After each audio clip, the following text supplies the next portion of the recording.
What about the element that oftentimes patients want to please their clinician? They want to be a good patient. They want to tell them what they think their therapist wants to hear. Is that a factor? Is that an element that we have to consider? Are outside firms that we might hire to check on our patients and our own performance, is that effective? What can you say about that? So I love this question. Let me rephrase it. Sure. Yes, there are some helping professionals who act in ways that don't enable their clients to provide negative feedback. Say that again in a different way. So the way the question was phrased was, will clients just say things to please us? And for me, the problem with that statement is it's relationally irresponsible. And I mean that in strict definitional terms. It doesn't account for the fact that there was another person involved here. And these people aren't thinking, I'm just going to please. They did it in relationship to what you did. And how do we know that? Because we've done studies about this, and we found certain therapists are much more likely to get negative feedback than others. We call this creating a culture of feedback. We studied those people. We looked at them, how they acted, how they introduced the measurement tools, how they spent time with the patients.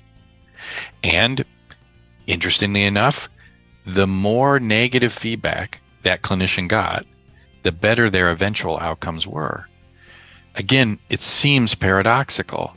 The client is unhappy and they have better outcomes? Yes, because they felt safe enough to tell you, like you would do something about it. That intensifies the bond and the connection and is likely to lead to more information. All of us have had that situation where the person comes back to see us a second or a third visit and says, well, I didn't tell you last time, but, and here's my thought. My thought is not how I was trained to think. Yes, resistance is slow to dissipate. I don't think that. What I think is, I wonder what I could have done to help this person feel safe enough in the first visit to share more about themselves. Mm-hmm. That, by the way, is something therapists can deliberately practice. In the workshops that we do, we teach people how to, number one, create a culture of feedback, the elements associated with the structure of the work so that clients feel able to communicate when the experience doesn't live up to their expectations. And secondly, how to process feedback with clients.